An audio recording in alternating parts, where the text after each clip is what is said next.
up and sit down.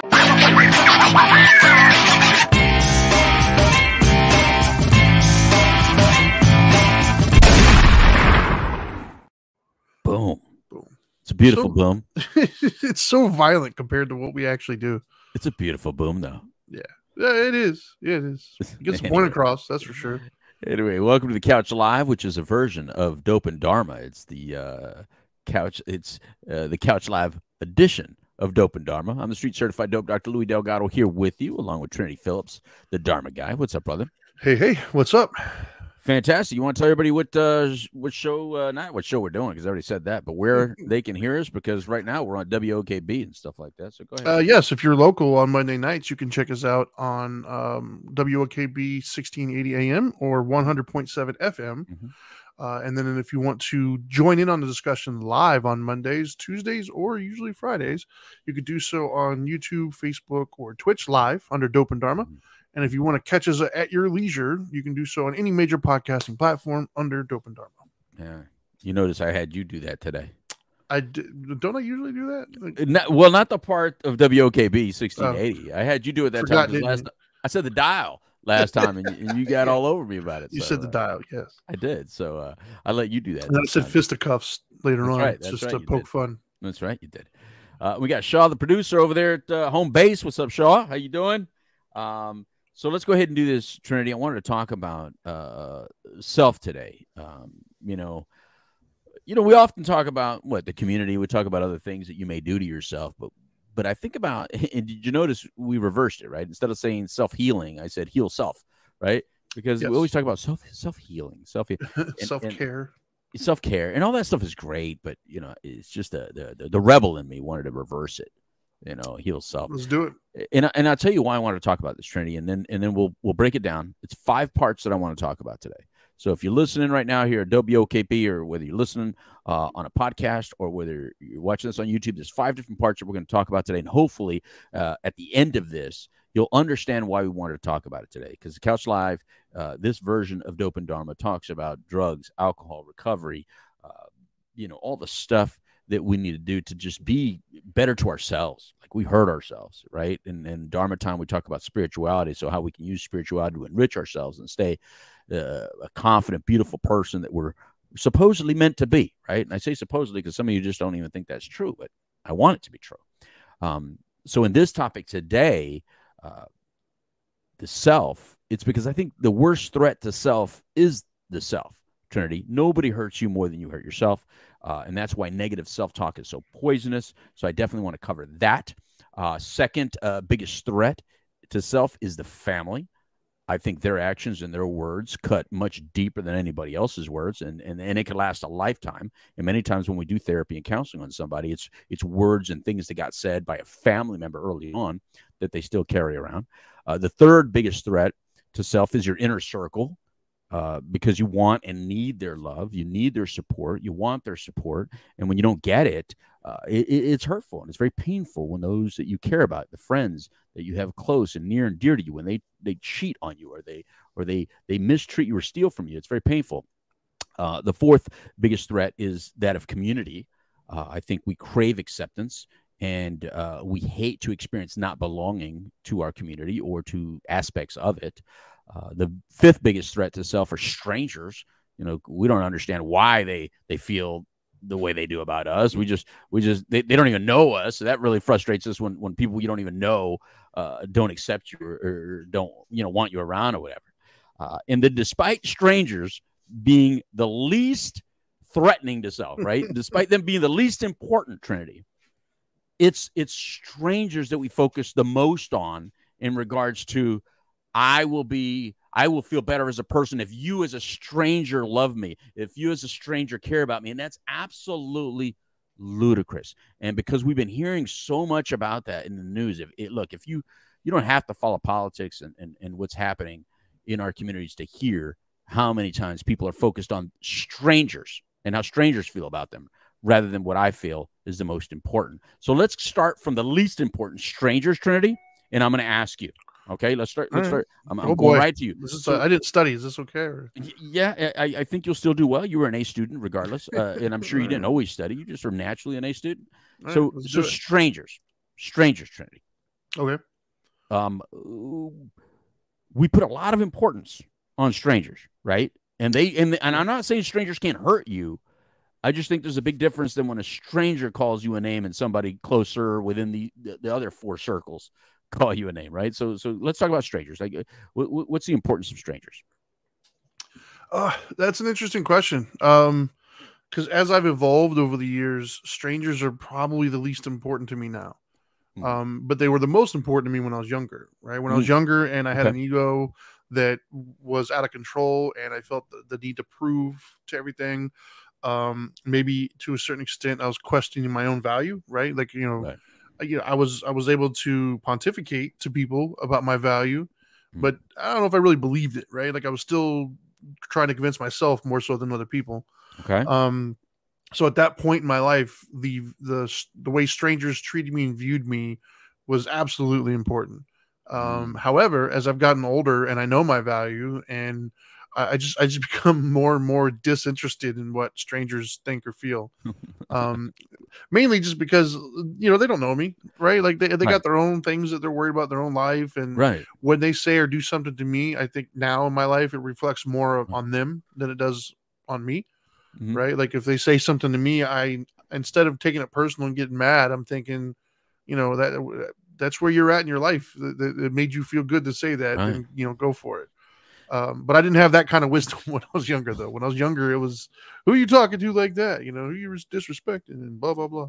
You brought up a good point. You said that the strangers kind of attack the ego a little bit. I like that. I wasn't thinking about that. So let's talk a little bit more about that ego and how it's affected by strangers, because maybe they just might hit the ego a little bit deeper than other people, because again, remember, they're not supposed to know you. So for them to dislike you or say something negative to you, it's like, wait a minute, are you not believing the story that I'm presenting? Are you not believing the image that I'm trying to create for you? Right? Well, that's the thing is I don't think even most people even realize what the ego technically is, right? Like the ego is just this it's not how we are, it's how we want to seem. Right. Like the image, the ego is this beautiful, Michelangelo painting that I'm going to put out to the world. You don't get to see the behind part where it's all like ripped and torn and, patched together with stuff.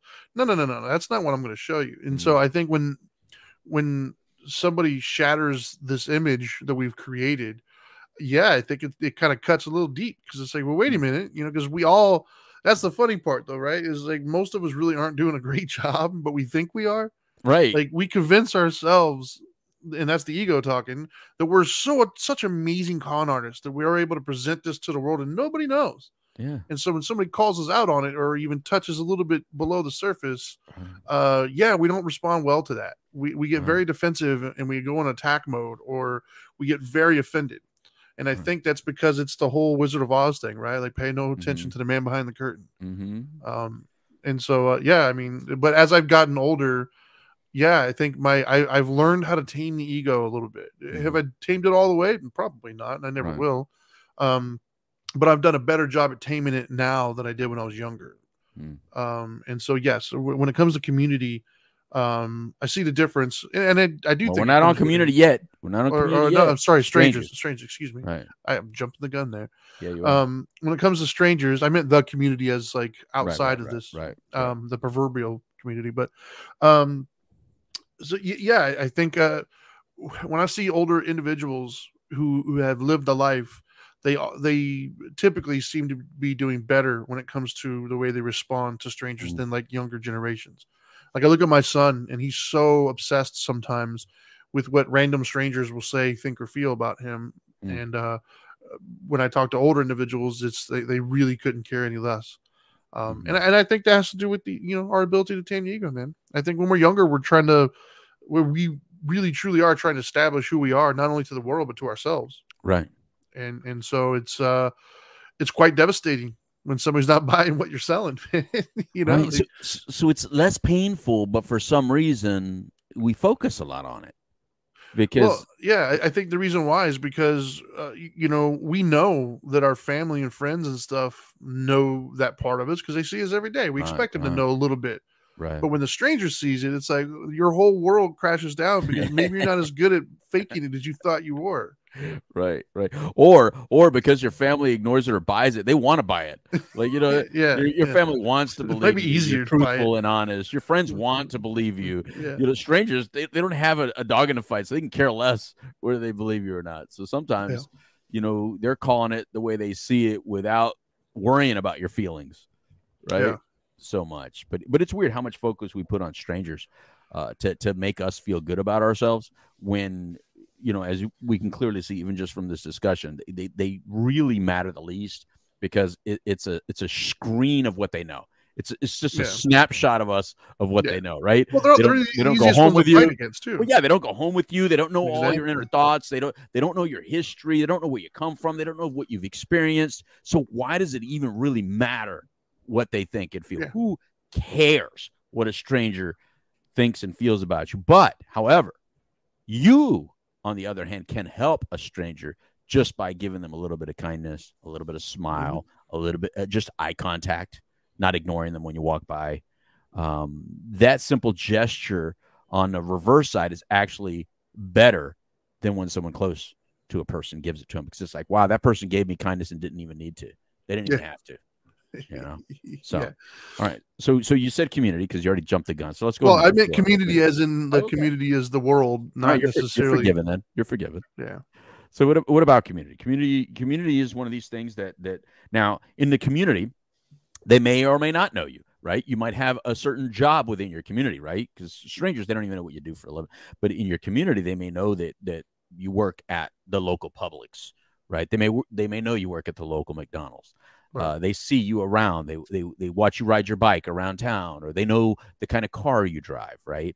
And so when your community says something negative about you, it is hurtful, right? A little bit more hurtful than strangers, because it's like, I'm of service to us. You know, I'm not taking from my community. I'm giving to my community. I'm providing. You know, let me just do my deal. Let me just work. Let me just be part of it. I want to belong, right? We have a sense of belonging with our community, and we don't like to be like not allowed in, right? So like if there's a gate, like I live in a gated community. So it's like that gate specifically says, if you don't live here or belong here, if you're not a member, like it says membership only on some of the signs. You get your jacket on, your members only jacket. Yeah, you're not even allowed in. You know what I mean?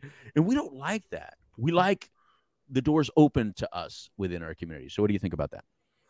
And so by community, you're referring to like coworkers, neighborhoods, like not coworkers. That's a little bit closer. Just neighborhood. So what's your definition of community? Neighborhood. Okay. Yeah, I think so. To me, I think that we're going to notice a trend as we continue on with here, and that's just the connection, right? So like strangers, it's the least connected to us, right? And so it's easier to get offended by somebody that there's no connection with at all. With our community, there's a little bit more of a connection, so it probably stings just a little bit more, right? You expect more. You already have rapport potentially with them. You might not be friends, but they know of you. They've never seen you. You probably have never injured them in some sort of a way. And so you expect a certain level of, you know, mutual respect, I guess, or commonality. Yeah. And so whenever it's like you're giving them just enough rope, and when they use it against you, it stings a little bit, because it's like, wait a minute, it's like an act of betrayal almost. Right. It's like we're in the same, we're in the same group here, man. We're supposed to be on the same team, and why'd you do that? Right. Even though realistically speaking, how much of the same team are they really on if they're just in your community? But we still treat them that way. Well, or we expect that of them. Well, it's interesting that you say same team, because I always think it's interesting when, like there's certain people that prey upon others, right? That rob them or hurt them or steal from them. But yet on football Sunday, you're all wearing the same colors. Right? But then after that football game's over, you're back to being an enemy in the community again. Right. You know what I mean? But for that moment when you're watching the game, that's your community. Right. Yeah. You're saying your team is the best team, and you're all like high-fiving each other at the game. And then, Monday morning, you're back to don't be in my neighborhood after dark, brother. Yeah. Well, and even still with the community, it has to do with ego still. I mean, right. The ego's this pesky little thing that doesn't go away really, right? Mm-hmm. Like it's this like nasty pimple on your forehead that everybody gets to see and you can't hide it, right? Like, And so, yeah, I mean, as the closer you get to the core, the ego gets more and more offended, basically. And so, with a stranger, you can always you could essentially brush it off and just get mad with, I'll never see them again. They don't know anything. Who cares? With community, you might have to see them again. You might see them occasionally throughout the day, whatever. They might know some of the same people potentially. Yeah. And so you're a little bit more offended. They're not as easily brushed off. You might have to actually explain an interaction or two with them. And there might actually be dialogue. So yeah, it's a little offensive. It's a little like it's hurtful because it's like, you're close enough to you might not know, but you're far enough away. So it's like you break it through the ego is just like, ooh, man, maybe once again, you can argue that the stranger just might have gotten lucky, right? Or you could argue to everybody else that they're completely wrong. They don't have any evidence. Well, one step closer in the community, they might have an interaction or two that would show evidence of what their stance is. And that injures the ego just a little bit more because now you're going to have to, if it's contrary to what you believe you are, then you might actually have to defend it. You might actually have to address it. Yeah, but they're still not supposed to know the inner workings of who we are. No, not at all. We're still supposed to be able to get away with the image. We're good at hiding it, right? We're the vehicle we drive. The vehicle you drive is still very important at that level, at community, right? It matters, Yeah. All right. So getting closer to the middle of the onion. Number 3, let's talk about your inner circle, your friends, your coworkers, people that you spend a little bit more time with. Now, these people you spend time with. Yeah. So they see you a lot more. They hear you a lot more. Now, these people, it hurts a little bit deeper if they don't accept you or if they take issue with you, because it's not so easy to just not see them again, to not be around them again. These people you have to see on a frequent basis, whether it be daily or whether it be at certain events. So this is a little bit harder. So what do you think about your inner circle? Well, see, when I think inner circle, I think it's right there at that line where it's kind of tricky. Okay. Meaning it's tricky in the sense that if you're my inner circle and you say something that's hurtful, instead of me really truly like I have a decision to make. Do I want to listen and give you the respect of knowing that you're in my inner circle and therefore maybe your words have a little bit more weight than I would like to, but you're in my inner circle, so I respect you obviously, so I should listen. Or it's really easy now because I have ammo too. So now I can get defensive and immediately attack anything that you've ever done ever. Great point. And tit for tat kind of a situation. So it's a decision that you can make now. And like with the strangers in the community, you might not have any ammo, right? Strangers, you almost have no ammo other than maybe physical appearance or whatever they're doing. Right. Community, you might have some ammo that you might know that maybe, I don't know, they didn't pay for that house or who knows. Inner circle, I know what you did last week, right? Like I remember when we were in college, what you did here, like I've got ammo, right. And so that's that weird gray areas. How do you respond to it? Because when it hurts, do we look inward or do we attack? And they're very easy to attack because you have ammo. So do you think by having that ammo, somehow you feel less pain or you heal better by having ammo, or it just allows you to deflect more? It allows you to deflect, man. That crab's in a barrel. Oh, you're going to put me? Oh, okay, I'm going to pull you down too. So therefore we're all down. So now we're both in pain. Exactly. and the world isn't looking at my pain because I just threw yours out there as well. So now maybe, they don't pay attention. It's like the athlete who did something wrong. You can't wait for the next one to do something wrong. So they're not talking about you anymore. Wow. And so I think that's where that dynamic kind of comes in. And I think that's where friends can kind of hurt one another, because they're unwilling to listen, I guess. Yeah, I think the inner circle is where it gets really interesting because these are people that you've chosen, sometimes, like friends, so when your friend lies to you or cheats, either cheats on you or cheats, or allows someone to cheat on you. Because remember, an inner circle can include your, not your loved one if you're married to the loved one, but your boyfriend, girlfriend situation. So, you're drawing the line there. Okay. Well, I inner circle counts. That's part of your inner circle, Sure. It's not blood related, but I've chosen to, sometimes people say, family doesn't have to be blood. It's usually people that don't have a lot of blood family, or they have a real negative or bad situation at home where they create family outside of blood. Right. But that's the inner circle, really. You know, that's how much importance they put on their inner circle. These are people that may agree with you. These are people that you choose to hang out with. You have similar hobbies to. So they're supposed to be in your camp, right? So there's you've confided in them, man. Like, right, right, and so it is more painful than if your community has issue with you or if you're a stranger. Matter of fact, it's your inner circle that you tend to use to fight against community or strangers, right? It's your inner circle that you call on the phone. You say, can you believe that these jokers are on the corner with this kind of flag on the corner, having people honk for who they're voting for? Let's go out there and you know, argue with them. Let's drive by and flick them off or whatever. It's your inner circle that you're in the car with doing that with. Well, I think what's making it more complicated is I'm trying to look at this, you know, as we're talking, going from the ground up, right, from level 5 all the way up to number 1. Right. There's a key thing there that I think gets more intense as we go, and that's expectations, right? You know, my expectations for strangers is I don't even know you, whatever, who cares? Right. My community, I have a little bit more expectation, but not a lot. You know, you're in the community. I expect you to be a little bit nicer than some random person I went at Walmart. My inner circle, like, you're my boy, dude. Like, I expect a lot. I expect loyalty. I expect respect, all these other things.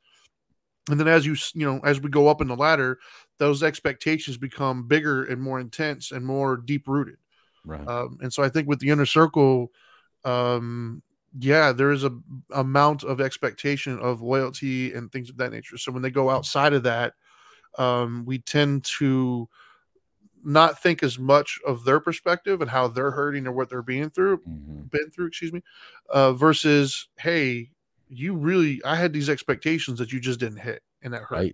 Right. And so I think at the end of the day, obviously you and I both know that's what it is, right? Your feelings are hurt, your expectations weren't met, but instead of acknowledging that, you talk about it like they wronged you, like it was betrayal or something like that, even though we both know it wasn't really betrayal. They're living their best life and screwing it up just like you are, you know? And this anger could be a lot more. Anybody out there listening to this, you know it's true. The anger that you have towards somebody that you're in your inner circle that has wronged you is deep. You know, it's deeper. It's like, how dare they? You know what I mean? Because we used to be boys, man. We used to be friends. What happened to you? And it's always the other person. Like, what happened to you? That's what I'm saying. Like, you know, how could you betray me like that? So you're absolutely right. The expectation is that you're supposed to be able to hold on to this information without going outside of us and talking on this and speaking on this and sharing that with anyone else. You're supposed to keep that to yourself. You know, so it is a little bit deeper. And again, because it's all, there's so many different layers to that inner circle. That, you know, the inner circle has multiple layers even within it. Of course. You know, some, just because you're coworkers, that's one thing. But if I choose to work there because we're both going to go get that job together, that's a little bit deeper. So like, if I walk, I almost expect you to walk with me. You know what I mean? Like, they wronged me. How can you still work there, man? I walked out, and then you stay. That's problematic. I mean, even with inner circle, there's acquaintances that you hang out with every now and then there's people you're on the phone with daily. You know, like there's and with each one comes its own set of expectations. Yeah, I think you're dead on with that. I think this is where expectations become an issue. Very much so. Yeah, like before this, like you said, who cared? My favorite thing that I always piss people off when we do our groups and stuff or whatever, but you never really hear, unless the person's like unreasonably healthy, and there's not too many of those people walking around. So you almost never hear, man, I really had some messed up expectations there. My expectations let me down. You never hear that. It's always, I can't believe you did this. They did this. They pissed me off. They did whatever. It's like, not really. You know, it was your expectations. Like we did a show on Dharma Time, right? About they don't have to meet your expectations, but you almost never hear that. It's always them. It's always you did this, you know. Meanwhile, they might be going through their own struggles or whatever, but it doesn't matter, man. Like, you hurt me. Right. That's how we see it anyway. Yeah. This is where even you know, you're reminding me of like situations that people sometimes complain about, like when they say, I can't believe that person cheated on me, and then I'll be like, well, how did you meet them? Weren't you cheating? Wasn't that person cheating when you met them? Yeah. Well, yeah, but that was different. Well, if they cheated on that person to be with you, what makes you think that they're not going to cheat on you with the next individual? I mean, that person clearly was already showing you who they were, and you say it all the time. They showed you who they were. Yeah. Right. Sometimes we just don't want to believe them. Yeah. Or I know this has happened to you, because this used to happen to me, early on, like when I first met Dana. I used to try to explain certain friends, and then the ones that I knew could be problematic in one way or another, I would just say, but that's just him. Like, that's just that dude. You'd always try to explain to somebody that somehow, he's a liar, cheating, a thief, or he curses a lot, fights a lot, does a lot of dirty stuff, tells bad jokes, whatever. But you're like, but that's just who he is. You're supposed to accept him the way I accept him, right? Because you don't think that stuff is going to be offensive to you. It's not going to turn around and bite you. But when it does, then you're like, oh, wait a minute. I don't care if you do that to other people, but you ain't supposed to do it to me. Right. Right. Yep. There goes those expectations again. Yeah, but the girls always would catch him, though, man. They always knew. They go, how could you hang out with that guy? And you're like, but oh man, that's just the way he is. Yeah. That's because he's not doing it to you.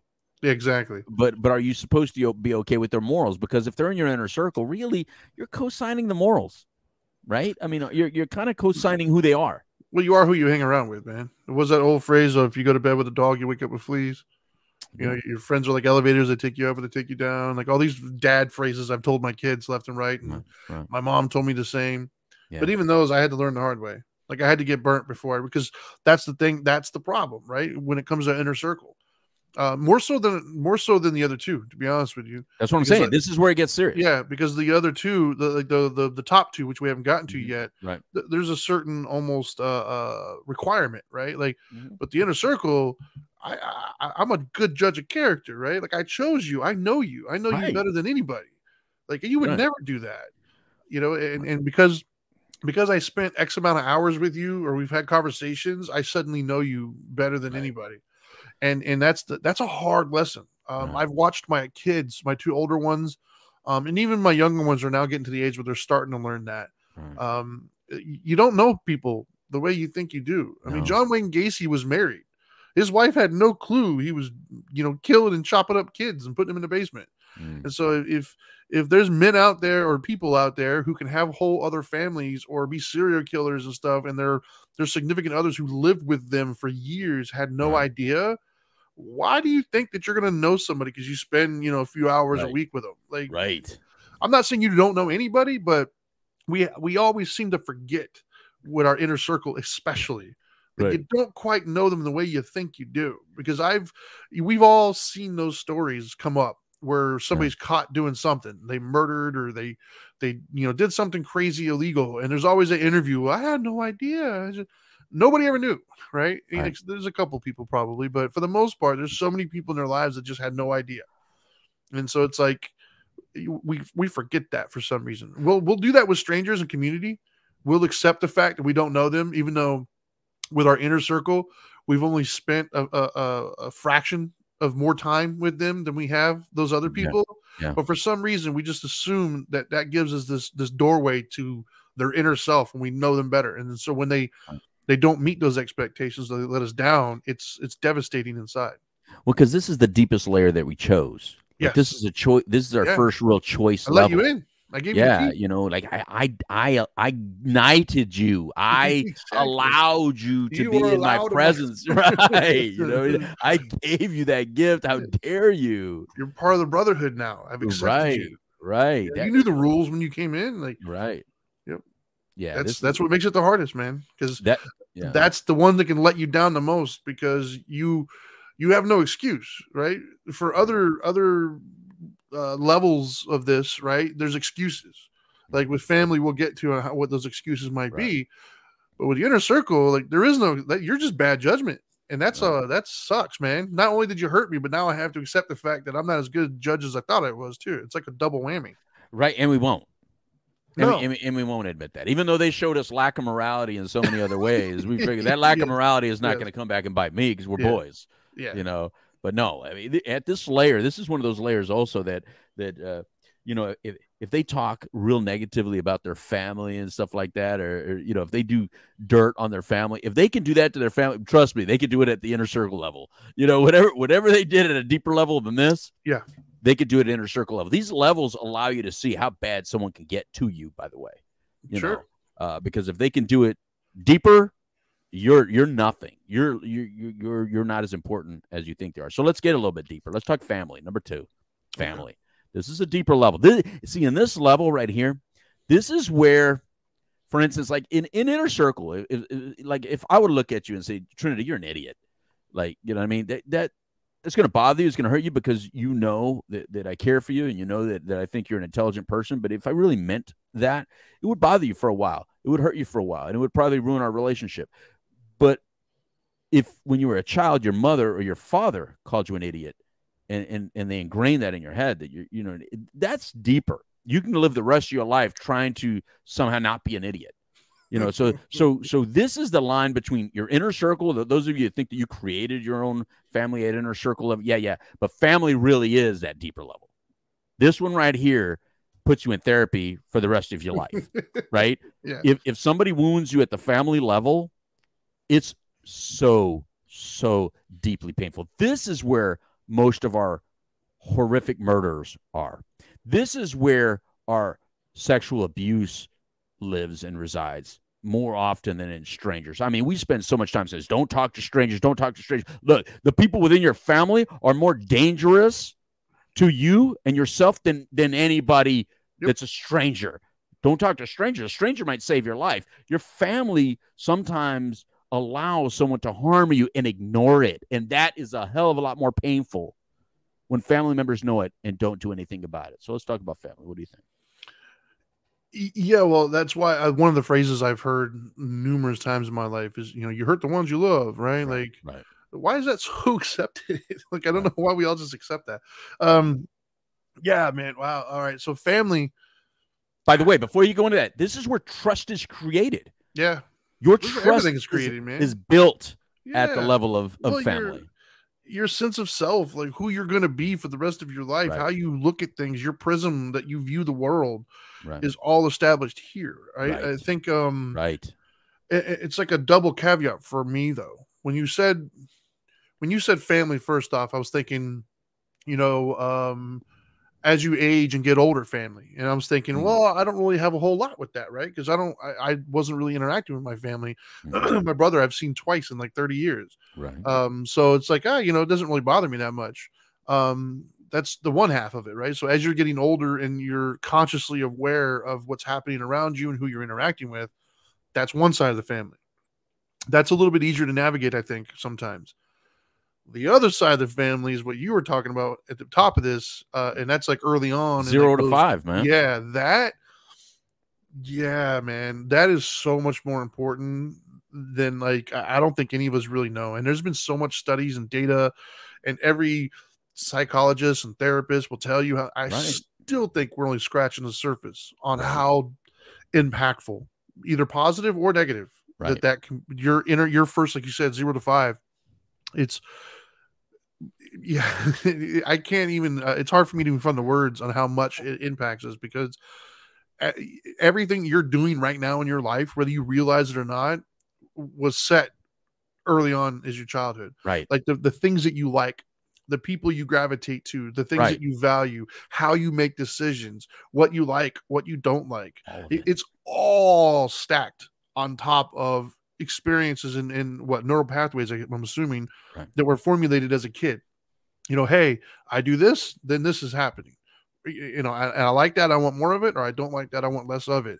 That all started really early, and you learned how to navigate that. You learned how to respond to that like an amoeba, right? You just kind of like you weren't consciously learning it, but your neural pathways, your subconscious self was deciding, do more of this or do less of that. And the problem is, because it's like a subconscious thing, it's still there. It's still there on some level. I don't care how old you are listening to this. Your day-to-day decisions are still in some way, shape, or form guided by the things that happen to you 0 to 5. 100%. And that scares the hell out of me as a father, by the way. Right. No, because look, this is look. If you distrust others, you got that at this level. You got that within your family. If you're hurtful to others, you got that from your family. If you're mean to other people, you got that from your family. If you're loving to other people, you got that from your family. One way or another, you got it from this net of individuals. Yep. You know, this is the place where in that 0 to 5 nurturing, if there's a flaw or a negative interaction within that 0 to 5 nurturing, you're forever living your life as a result of that person and having to kind of deal with the remnants of that, whether you create it or not. And most of us did not create it. It wasn't created. I mean, we're adapting to the situation. You know what I mean? And so this is that part where, when you see somebody behaving like a bad seed, this is why people go, wow, man, what did your mother or father do to you? Don't you have a mom? Don't you have a dad? And then you look at them and you go, man, they come from good parents. Yeah, but there was something that happened that was internalized differently. So from the outside looking in, yeah, they were great people. They were great parents, but there was something that got interpreted differently. It might have happened within the community, but the family didn't protect them. Yeah. Or they have the perception that the family didn't protect them, didn't save me, didn't believe me, something. It's not always on purpose. It's not always on purpose either, right? Like, I think that's important to say. This can be so accidental. Yeah, like, you got to remember, man, like that's actually how I personally was able to finally forgive my dad from all the things I experienced. Was, growing up, I had all this angst and anger because I was mad at this person who did these things to me, because on some level, in my mind, he did it on purpose, right? In my mind, on some level, I just wasn't good enough, and so therefore he did these things. I had to, as I got older, I had to realize that I don't think he woke up and was like, hey, I want to be a terrible father. I think he went through a lot of things as a father, or as a son. This is back in the 50s. There was a whole different dynamic in the family back in the 50s. And so I think he had a lot of trauma and pain that he never healed from. Right. As we got older, some stuff has come out that he might have also had some mental health issues as well. My point being is those unhealed traumas, he took those out on all of us. I don't think he purposely did it, but it doesn't change the end result. The end result is it impacted us.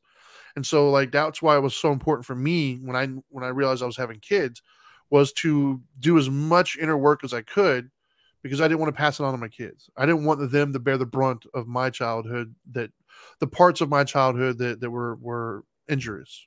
Does that make sense? Yeah. So, and that's why I said at the beginning of my little thing here about the caveat with family. I do think that most people think family and they think now, oh, my brother, which is important, right? But as an adult, it's so much easier just to set boundaries. Right. But as a child, you can't do boundaries. You don't have the choice, right? You can try, but you don't get to control where you spend your time and who you hang out with and what you do or don't do. Like, they can physically overpower you, they can emotionally overpower you, and so. Yeah, dude, it is extremely impactful. But like I said, it's not always on purpose. Right. Like, I'm fully aware.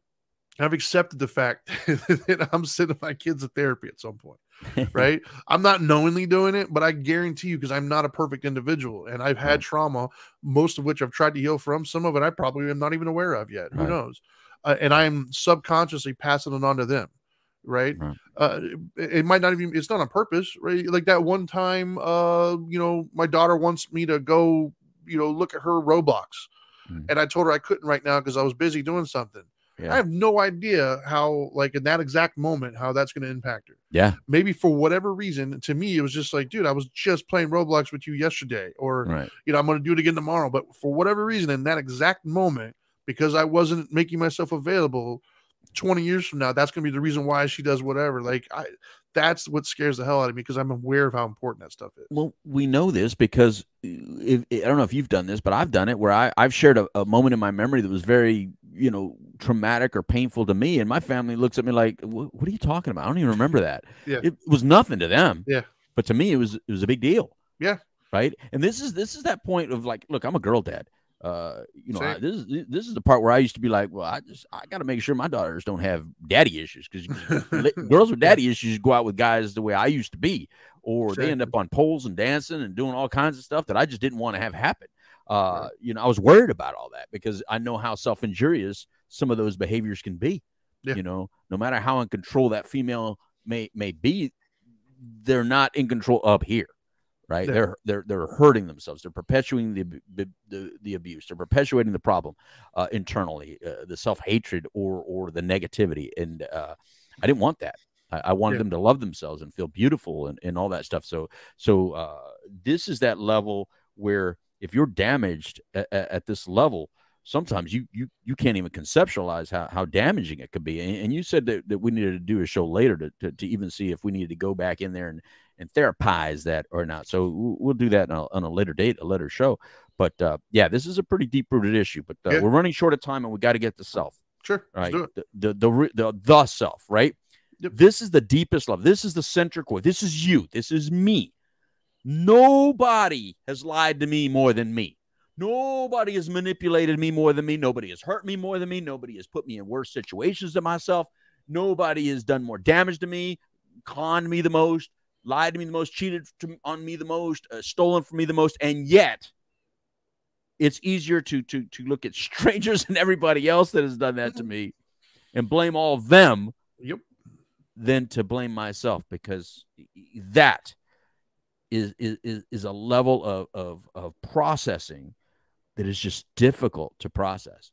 You mean I have a choice? I can't imagine having a choice to feel differently. I can't imagine when someone says you're choosing to feel that way, or you're choosing to behave in that way, and me struggling with understanding that early on. So go ahead, self. Yeah, well, it brings a whole new meaning to you're your own worst enemy, right? So for me, on my journey in spirituality, that was the most impactful moment for me, was when I realized that I'm doing it to myself, and I don't have to. Like, still to this day, I don't even know how many years it's been now. That's one of my favorite things to teach new people. Is the third truth is you don't have to suffer, because it's the most liberating thing, man. Like, I'm doing it to myself.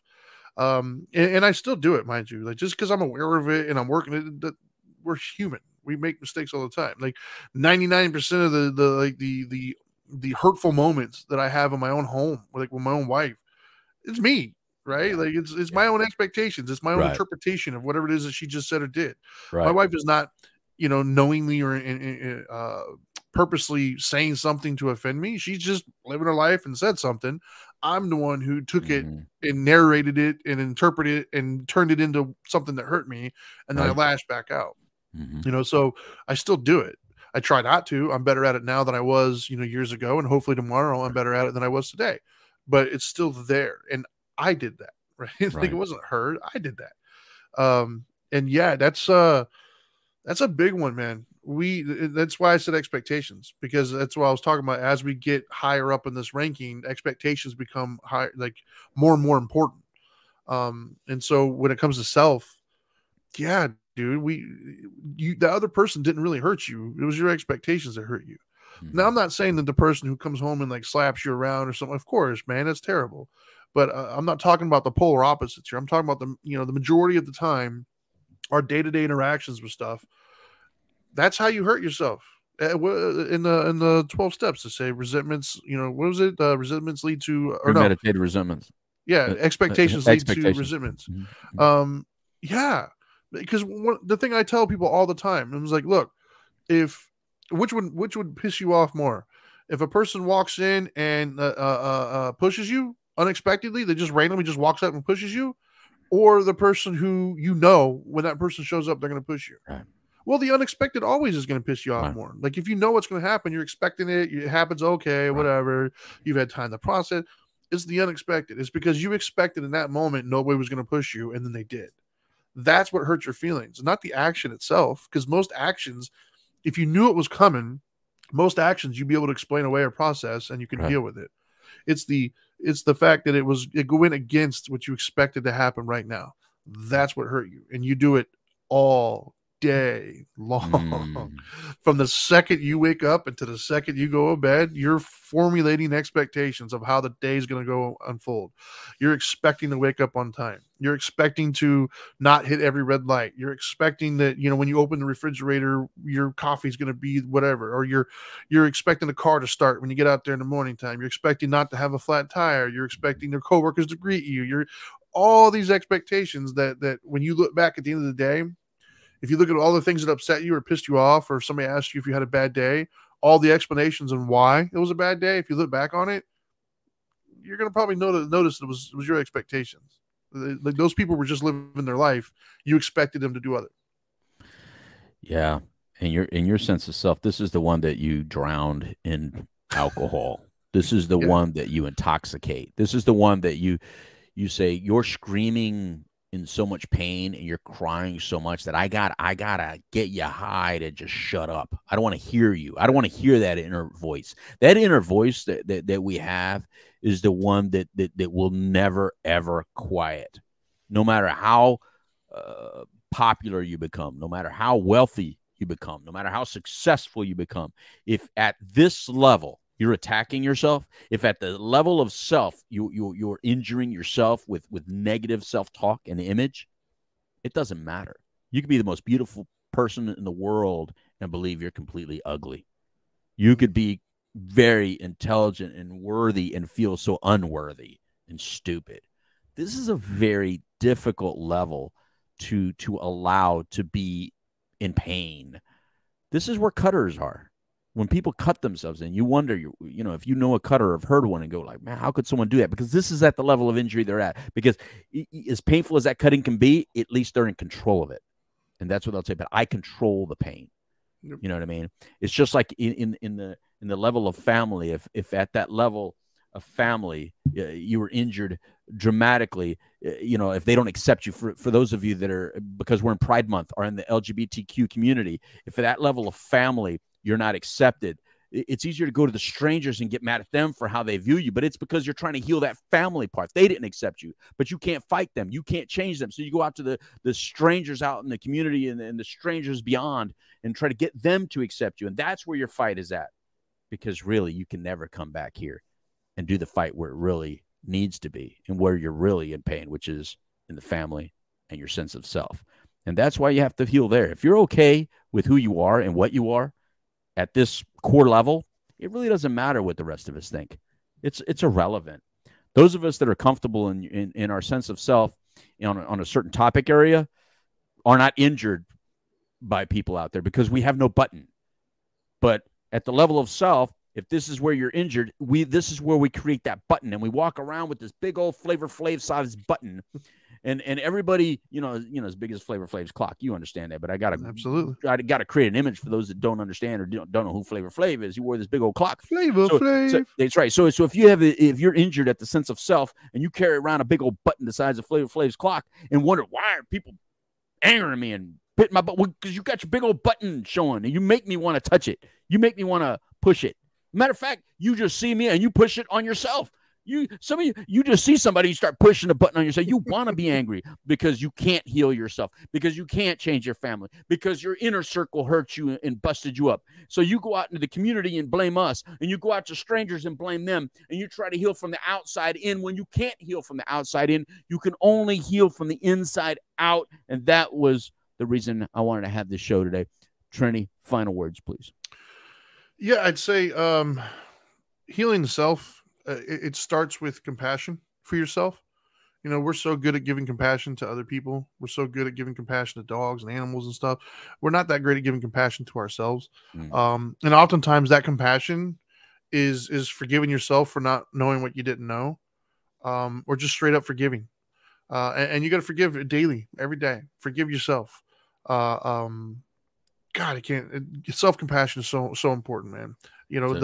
We try to motivate ourselves the way we would never motivate other people. We would never tell that little kid who came to us, yeah, you're dumb. I can't believe you stupid idiot. Right. But we talk to ourselves that way. So yeah, man, right.